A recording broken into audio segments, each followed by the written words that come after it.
Bonjour à toutes et à tous, et bienvenue dans Destructeurs du Monde, le podcast qui explore les heures les plus sombres de l'histoire.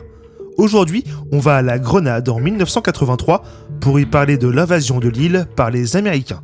Générique.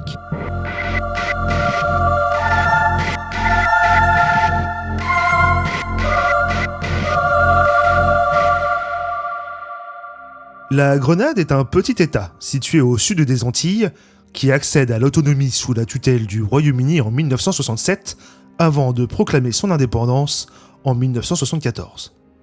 Alors pourquoi en 1983 les États-Unis décident-ils d'envahir ce jeune pays ? Pour le comprendre, il nous faut remonter dans le temps. Avant 1979, la Grenade est dirigée par Eric Gairy, fondateur du Parti travailliste uni grenadien, une formation politique de droite. Gairy remporte de justesse les élections de 1976, bien que ces dernières soient entachées d'accusations de fraude.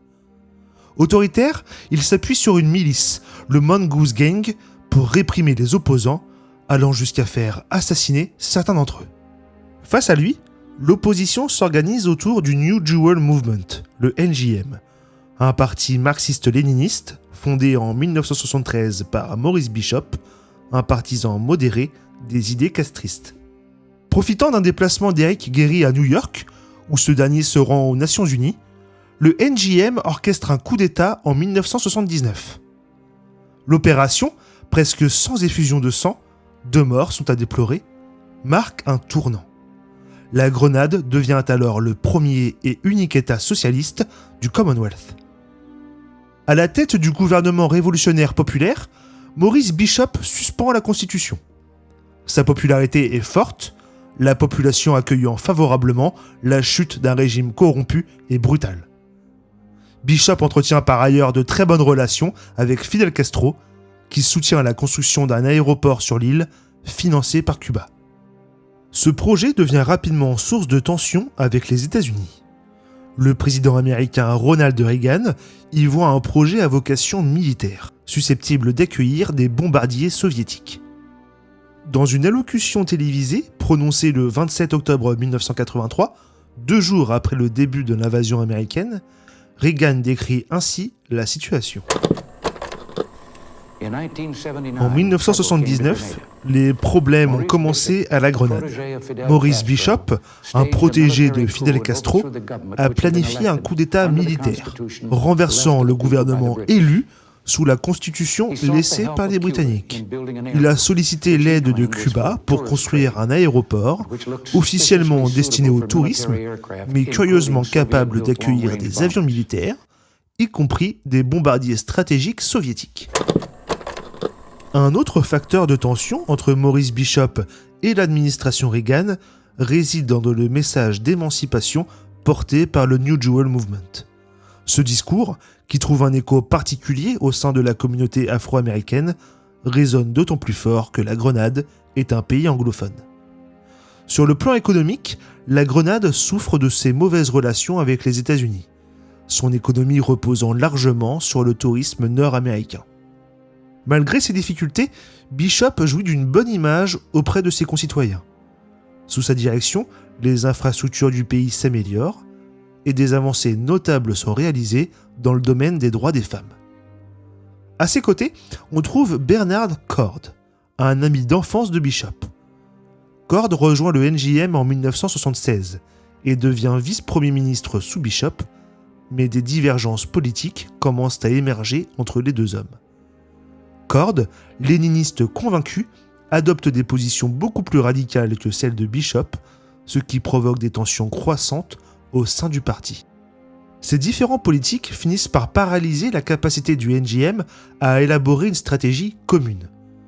Par ailleurs, le gouvernement de Bishop, avec le temps, devient de plus en plus répressif. Les arrestations et interrogatoires de personnes soupçonnées d'être des contre-révolutionnaires se multiplient. En mars 1983, Amnesty International recense 97 prisonniers politiques dans un pays de moins de 100 000 habitants, un chiffre alarmant. Malgré les pressions, Bishop cherche à renouer le dialogue avec les États-Unis, espérant relancer l'économie du pays grâce au tourisme. Mais Ronald Reagan refuse catégoriquement de le rencontrer.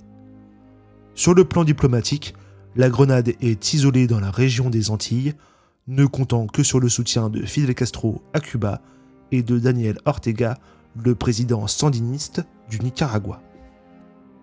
La politique de Maurice Bishop, considérée comme insuffisamment léniniste par une partie des cadres du NJM, conduit le comité central du parti à imposer une codirection entre Bishop et Bernard Cord. Cette décision attise les craintes de Bishop, qui commence à redouter pour sa vie. Ces craintes se confirment lorsqu'il est exclu du parti, arrêté et assigné à résidence le 12 octobre 1983. Dès lors, Cord prend officieusement le contrôle du gouvernement. Cependant, face à une vague de protestations populaires en faveur de Bishop, il se voit contraint de démissionner. Le général Hudson Austin, ministre de la Défense, prend alors les rênes du pouvoir. Le 19 octobre, une semaine après son arrestation, une foule de partisans libère Bishop et tente de le réinstaller au pouvoir. Mais l'armée révolutionnaire grenadienne reste loyale à Austin et à Cord. Dans un acte brutal, Bishop, sa compagne et ministre de l'Éducation Jacqueline Krefft, ainsi que 6 de leurs partisans sont exécutés par l'armée. Leurs corps sont ensuite incinérés. Face à une situation de plus en plus chaotique, Hudson Austin proclame la loi martiale pour étouffer toute tentative de soulèvement. Un couvre-feu de 4 jours est instauré, sous peine de mort pour quiconque l'enfreindrait. La Grenade se trouve totalement isolée du reste du monde. Austin place également Paul Scoon, le gouverneur général de l'île, en résidence surveillée. Pourtant, malgré cette situation, Scoon réussit à transmettre une demande d'assistance via des canaux diplomatiques secrets. Il sollicite l'aide de l'Organisation des États de la Caraïbe orientale, ainsi que de la Jamaïque et des Barbades. Ces dernières se tournent alors vers les États-Unis pour intervenir. Face à cet appel, Ronald Reagan décide de lancer une invasion militaire. Il justifie cette intervention en invoquant la présence d'environ 1000 citoyens américains sur l'île, dont 600 étudiants en médecine. Il évoque également le souvenir de la prise d'otages en Iran, survenue lors de la révolution islamique de 1979, et les efforts pour libérer les otages en 1981. Cependant, contrairement à l'Iran, les étudiants américains en Grenade ne se trouvaient pas réellement en danger immédiat. L'opération Urgent Fury débute alors le 25 octobre 1983. Ce même jour, la chaîne NBC rapporte ainsi l'événement. La Grenade est un pays insulaire désormais sous le contrôle d'une junte militaire marxiste après que son premier ministre marxiste a été exécuté lors d'un coup d'État la semaine dernière. On compte environ 1 millier d'étudiants en médecine américains sur l'île. Le président a déclaré qu'il a envoyé des troupes pour protéger ses étudiants, mais le directeur de l'école de médecine affirme qu'il se porte bien et que si des vies sont perdues, la responsabilité en incombera au président Reagan. Officieusement, l'objectif de Reagan était avant tout de renverser un gouvernement communiste allié de Cuba et de l'URSS, tout en offrant aux États-Unis leur première victoire militaire depuis la guerre du Vietnam. Pour lancer l'opération, environ 7000 soldats américains et alliés caribéens sont mobilisés, répartis entre l'infanterie, la marine et l'aviation. En face, les forces grenadiennes comptent quelques 1500 soldats, soutenus matériellement par l'URSS et militairement par Cuba. En effet, près de 800 Cubains, officiellement présents pour des projets de construction, se trouvent sur l'île lors de l'invasion. Cependant, beaucoup d'entre eux sont également réservistes dans l'armée cubaine. Fidel Castro leur ordonne de défendre la Grenade et dépêche à cet effet le colonel Pedro Tortolo, chargé d'organiser les forces cubaines. Mais Tortolo n'arrive sur l'île qu'à peine 24 heures avant l'offensive américaine. Faute de temps, il ne parvient pas à structurer efficacement les défenses. À son retour à Cuba, il sera dégradé pour cet échec et envoyé en Angola, où il périra en 1986 lors de la guerre civile. Dès le lendemain de l'invasion, le 26 octobre, les États-Unis appellent en renfort 2 bataillons supplémentaires, surpris par la résistance plus importante que prévue des troupes adverses. Malgré cela, l'opération est achevée en seulement 8 jours.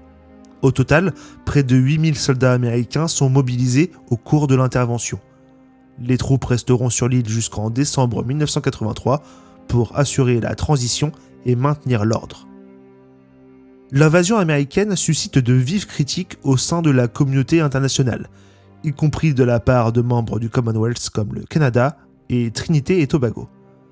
Bien que la première ministre britannique, Margaret Thatcher, s'abstienne de condamner officiellement l'opération, elle exprime en privé son désaccord. Cette divergence pousse Ronald Reagan à lui présenter des excuses, ce qui permet aux relations entre les deux dirigeants de rester solides malgré cet épisode. L'ONU adopte une résolution qualifiant l'invasion de violation flagrante de la loi internationale. Cependant, une résolution similaire proposée au Conseil de sécurité est bloquée par le veto américain. Aux États-Unis, l'opération Ocean Fury bénéficie d'un large soutien populaire. Le souvenir de la prise d'otage en Iran, qui s'était achevée 3 ans auparavant, contribue à renforcer cette perception favorable. Sur le plan humain, on dénombre 19 morts côté américain, 45 morts côté grenadien et 25 morts côté cubain. Par ailleurs, 24 civils perdent la vie, dont 18 dans le bombardement accidentel d'un hôpital psychiatrique. Malgré les controverses, l'invasion permet le rétablissement de la démocratie sur l'île, un changement largement salué par les Grenadiens. Le gouverneur général Paul Scone forme un gouvernement intérimaire dirigé par Nicholas Braithwaite, membre du National Democratic Congress, un parti de centre-gauche. En décembre 1984, des élections démocratiques sont tenues.